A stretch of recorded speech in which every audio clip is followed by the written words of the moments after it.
Hey guys, so Sylvester Ritter, the Junkyard Dog's name is out there again currently, and it's kind of a hot topic on the internet because of the Dark Side of the Ring episode about the Junkyard Dog. I watched it, I didn't study it, but I want to tell you about the Junkyard Dog that I knew and the guy that helped smarten me up when I broke into the business. So I was trained wrong for the first 6 months I was in the industry. I happened upon a guy by the name of Sonny Rogers who helped guide me, direct me, and train me in a proper way. The way I carried myself compared to the other guys, around me, and I'm not trying to talk shit about anybody here today. The old timers, i.e., Rose and Summers, the Terminators, Steve Regal, they took a liking to me, Colonel De Beers, and that goes such a long way in the industry because before long you got people vouching for you. So I had befriended Pat Tanaka. Pat helped me work half a scam to get into the Memphis territory for a 3-day tryout, and I packed my clothes with a couple $100 and the shell card for 3-day tryout and ended up staying for 9 months. I was down there for my first week, and I had no idea how to live on the road. The other part of it is I was in recovery. I'm still in recovery, and I knew about the lifestyle, and I wasn't sure about staying sober because that has to be the most important thing for me, And I made all the right moves and preparation that I possibly could to find meetings, etc.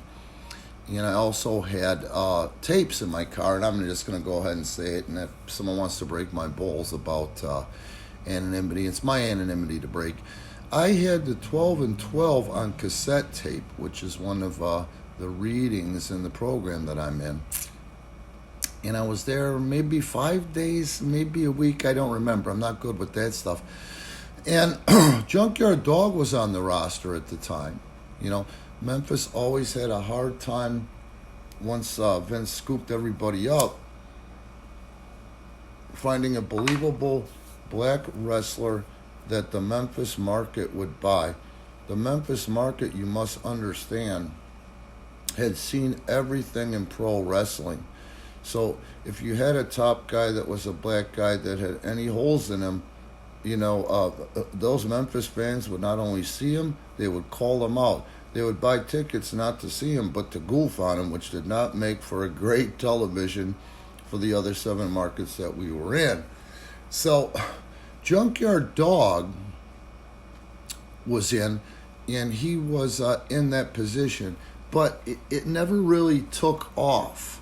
And not because of, Junkyard Dog's prowess or Junkyard Dog's great name, just the fact that Dog was under WCW contract, and Dog was still getting then, and this must have been about 89, $17.50 a week from WCW. He had a guarantee if he wrestled or not, that's the money that he got. However, Dog had been through all that stuff first in the beginning with racism in pro wrestling, and he knew his worth and would not settle for anything less. So I'm there, like I says, I'm a great kid. I'm keeping my head down. I'm doing what I do, and I have such a level of humility that it was attractive to the names, So one day, out of the blue, Junkyard Dog comes up to me after a taping and says, hey, or after a show, look, man, I just want peace at this stage of my career. I like how you handle yourself. I see you're the first one here. You keep a low profile, and you're not going out doing stupid shit with the rest of these marks. He proposed to me that he would take care of the gas and hotel if I would do the driving. And I thought this was too fucking good to be true, because at the time, I'm not going to say we weren't making a decent living. We were making a living. I was able to make my car payment and support myself while I was down there and eat and, get to the gym, shit like that. But I tell you, it couldn't have came at a better time, And Dog understood that, He took me under his wing, and I was just really grateful, and I'll be eternally grateful for that. And he took me, and he was taking me to that next level of smartening me up to the industry.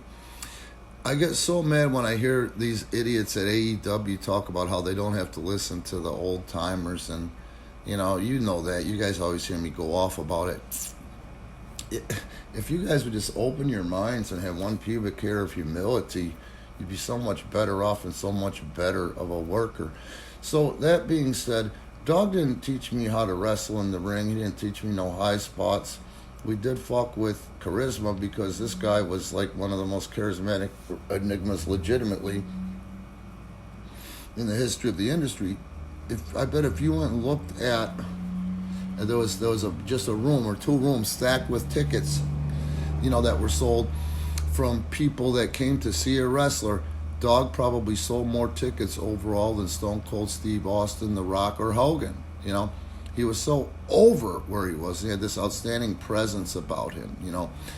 When he walked into a room, the thickness, the charisma, his looks, he commanded attention without commanding attention, without asking for it, And let's be honest, now let's go ahead and talk about it, and I talk about it all the time.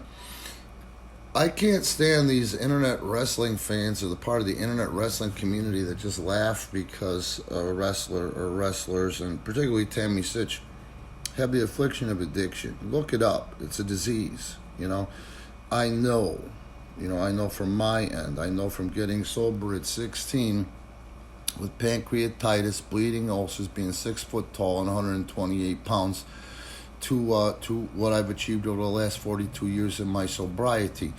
That being said, I had a pickup truck. I had a 1987 XLT Ranger. I bought a new Ranger a few months before I went on the road, particularly for that reason, And it wasn't very big, let me tell you. It was one of those 6-cylinder deals, but it had enough room for myself and Sylvester, etc. And there was no place to hide it, so right in between us, that's where I kept my recovery tapes.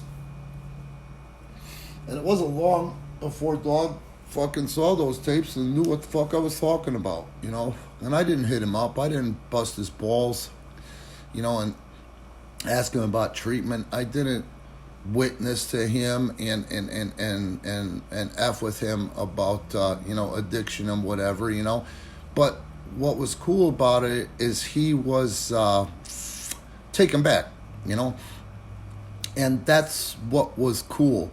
He said, "Hey man, play the tapes," you know what I mean, and he'd respond to it. So in recovery, one of the things I've always tried to do is be a decent example of the recovery program that I'm in. With recovery, I am a big believer in attracting rather than promoting.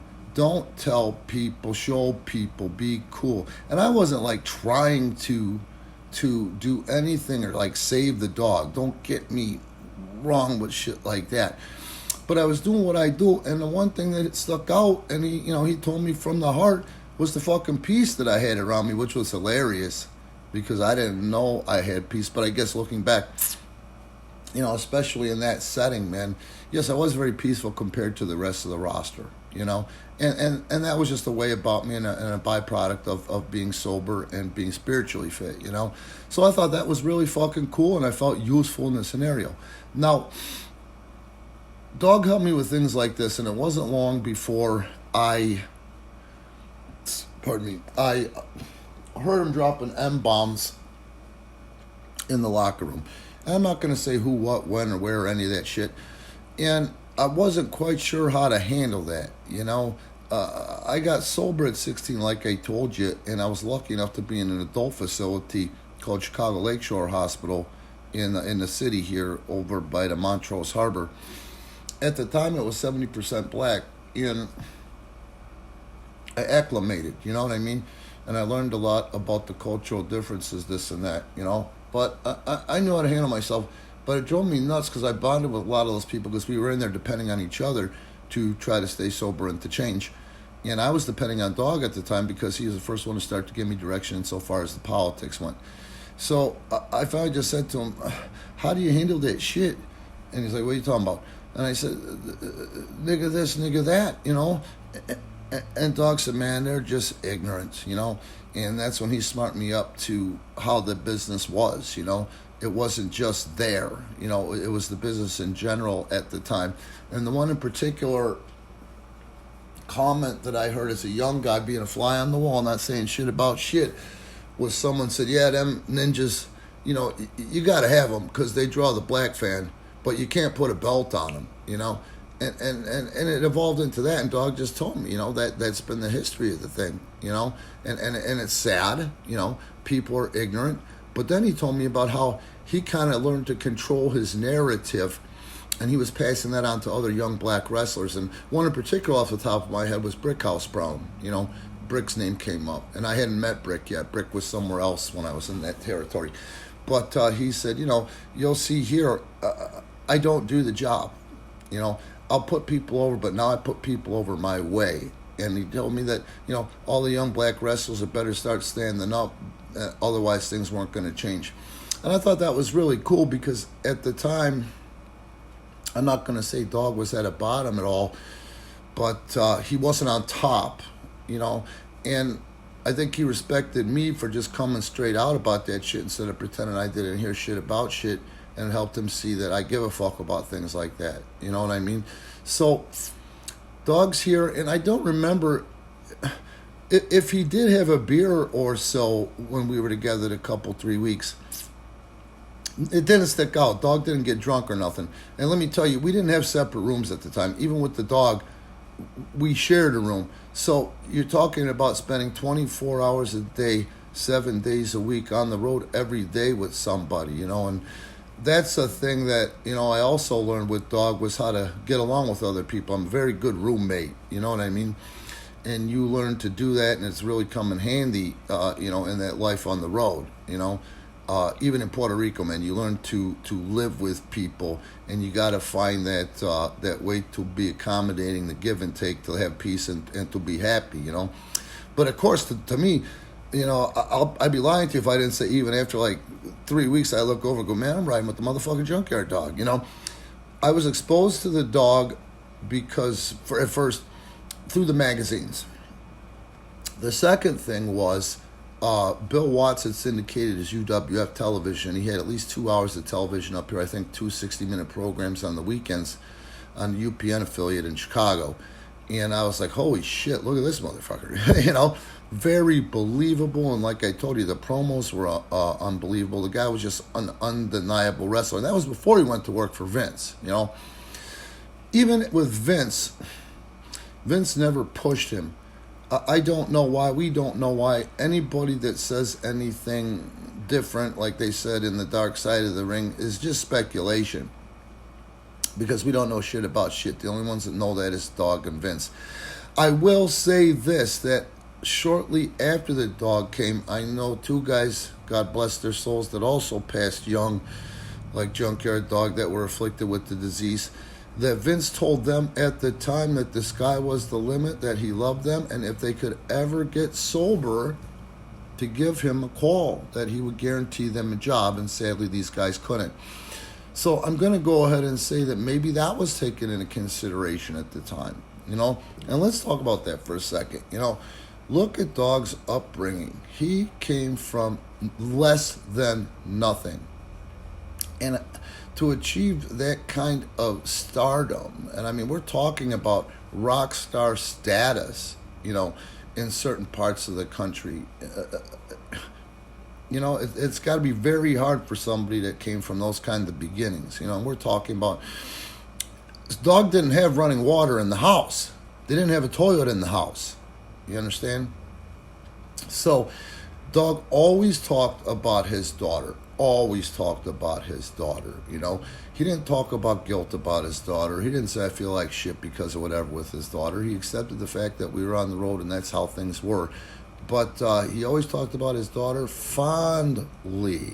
He was going to go see his daughter. Last time he saw his daughter, when his daughter was young, when his daughter was a little girl, when his daughter was a baby. You know what I mean? Very important to him. And things were going along pretty smooth. Like I say, he was teaching me how to handle this guy or that guy, telling me what he did, sharing experiences of what he'd seen, and how to play my politics to stay down there and to learn the industry. Now let's just talk about that for a second.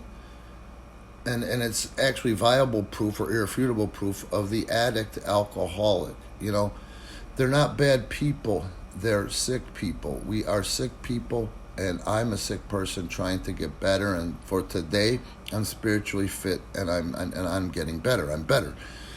It's not easy. The odds are against any addict alcoholic in recovery. Check the odds. I don't look at the odds myself because I don't need that shit in my subconscious, you know. But there were 2 or 3 times where, you know, the dog was doing good, going along, and just like that, you know, an addict's thinking, something snaps in the brain. And there were 2 times he made me pull off, and we were coming back from Memphis or going from Nashville to Memphis after a show, and said, "You better stay in the car, kid," as he went out and looked for, you know, for rocks, you know. And it was sad, and I know how to deal with that. I didn't fuck with him, you know, when he was high and all that stuff, and it was kind of sad. And he never came out and said the next day that he was sorry or any of that shit, but you could tell there was some remorse there, you know. But, you know, he had no reason in closing to look at a green young white kid in need, you know. He was still a good person, you know. He could have ran the roads by himself. He could have squozed the company to get him a driver, you know. And to me it was sad because he didn't go into detail about what was what, but the money wasn't right, and the way they were planning on using him wasn't right. And I think that money being the case, USWA made a big mistake at a pivotal moment to not push the shit out of the dog, because let's face it, look at the time frame.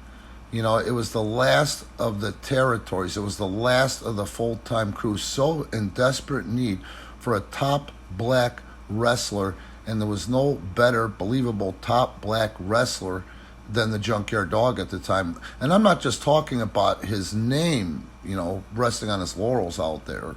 You know what I mean? There could have been, if Jerry the King Lawler could have been a heel at that time, the only baby face would have been they would have bought Lawler as a heel would have been a guy like Sylvester Ritter, you know. At the end of the day, I will be eternally grateful that my path crossed with the Junkyard Dog, and I'll be eternally grateful for the invaluable lessons that this man taught me that he didn't have to teach me, you know. I'm going to say it's very, very sad, and in part why we run Premier Pro Wrestling like we do. Premier Pro Wrestling is first a training school, and there's so many guys that passed after Junkyard Dog from the same reasons, you know. First, steroids were a necessary evil in the industry. Second, we didn't know what we know about training or what you guys know today about training. Nutrition was a total afterthought. You could not eat healthy on the road at the time due to the fact that we didn't know then what you guys know now about nutrition and training. Pain pills became a necessary evil because after a while, your ibuprofens and your Tylenols just don't cut it when you've got to wrestle every night. And we did. You know, we wrestled every night. And it's the lifestyle, man, and that's what we're trying to change. Is when we train somebody, we get them in a shape where they almost can't be hurt, where they are a thoroughbred. We keep it simple, we keep it redundant, and then we teach the storytelling. And speaking of storytelling, you know, once again, the Junkyard Dog, Sylvester Ritter, was second to none in the history of storytellers. I know Dog was in the WWF cartoon. I believe that he was also a guy who was featured on the WWF ice cream bars. But I remember hearing somebody say something that Dog was making like $100,000 a month just off his, you know, action figures, you know. So just imagine the kind of money that he was making on top. And I was also, at the end of the day, satisfied with that dark side of the ring because they didn't make him look like a total asshole. You know what I mean? They told a story instead of exploitation, which is what I feel like they're really looking for. You know what I mean? So anyway, that's that, man. I'm going to go ahead and put the dog's Wikipedia bio in the description, along with ways that you can help support Premier Pro Wrestling. At the very least, be cool, like, and subscribe.